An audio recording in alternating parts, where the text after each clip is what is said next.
Madam Speaker, the Lee siblings have stated that their big brother has misused his position and influence over government agencies to drive his personal agenda, and that they feared the use of organs of state against them. These are serious charges and deeply troubling. But, to be fair to the Prime Minister, are the allegations outrageous? Are they merely a figment of the Lee siblings' overactive imagination? We in this House will not be able to get down to the bottom of these questions during this debate for one simple reason. There is no natural justice in the procedure adopted. With due respect to the Prime Minister, we are only hearing the PM's version, the government's version, today. What else there is, we do not know. Indeed, allegations have been made today that the Lee siblings have been selective in their documentation and may not have been truthful. They are not here to defend themselves. I am not accusing the Prime Minister of lying. I am simply stating what we all know, that we simply do not have full information to confidently decide on who and what to believe.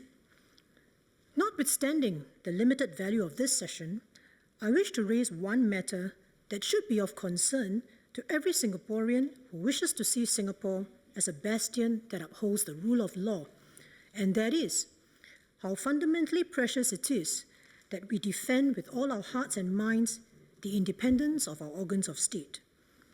We must protect the organs of state as professional bodies with a national mission. The government should never seek to interfere with or to influence those organs of state set up to ensure good governance.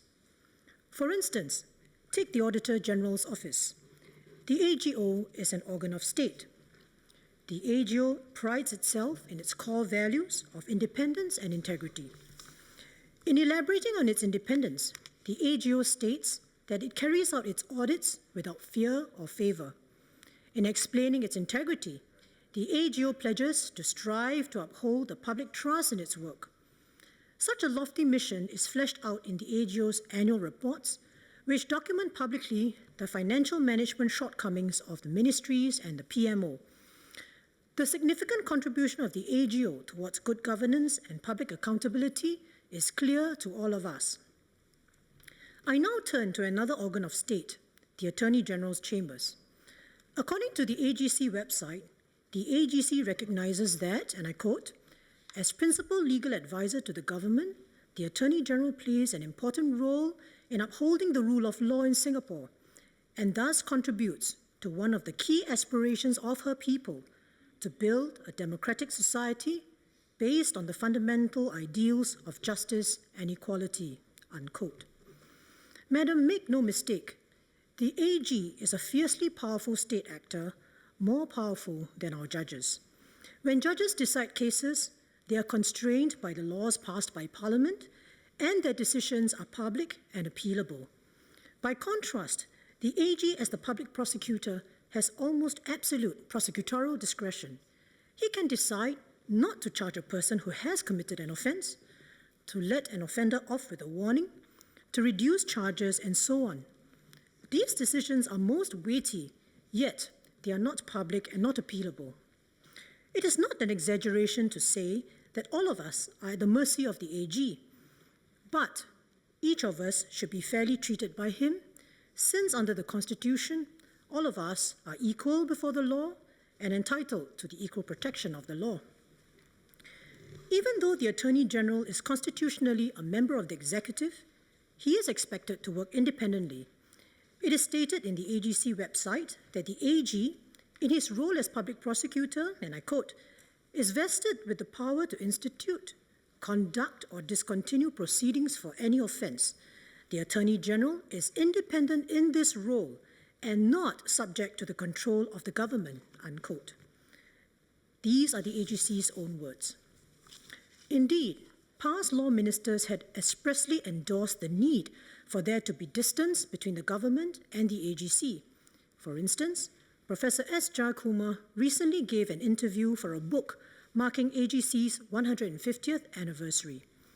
There, he recalled how when he was appointed Minister of State for Law in 1981, he was given an office located at the AGC, then in High Street. Professor Jayakumar then recounted as follows, and I quote, "I told the then Attorney General Tan Boon Teck that it was not proper for a Minister of State for Law to be housed in the AGC because it would raise all sorts of questions about the AGC's autonomy," unquote. Fast forward to today. In prior debates this year, I had raised questions about the appointment of the current AG and his newest Deputy AG. The role of the newest Deputy AG as an immediate past MP is well known. As for the AG, it was also well known that he had been a senior partner in the same law firm as the Law Minister for a long time. They probably understand each other intimately.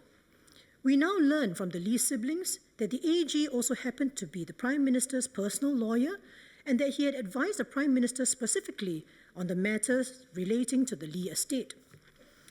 Now, there is no legal prohibition on appointing the government's close friends and former party comrades as the AG or Deputy AG. But, from a system point of view, do these appointments instill public confidence that the AGC will act independently in matters where the government, or worse, the Prime Minister, has an interest in the outcomes? At the time when the appointments were being considered, were there no other qualified persons to take up those posts? What about the many career legal service officers who had dedicated their lives to public service? Was there no one there good enough? Coming back to the facts at hand, I am concerned about the conflicts of interest. How will the AGC act in advising the government on any decisions it wishes to take on 38 Oxley Road?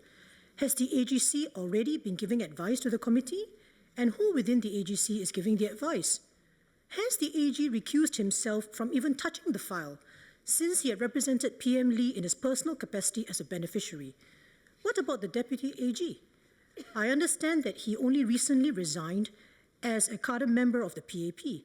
When was this? Will he recuse himself from the matter too, since his former party leader, the Secretary General, is personally involved? Madam, Singaporeans are upset over this saga for a multitude of reasons. One consistent theme is embarrassment at the public airing of family disputes and that family matters should be settled privately. Another thread is whether the Prime Minister, other ministers and the Attorney General had exercised their powers properly in handling matters touching on the Lee estate. My concern is on the latter, particularly how we protect the rule of law and our institutions. Let us be most alive to the risk of a slippery slope that erodes public trust in the independence of our organs of state.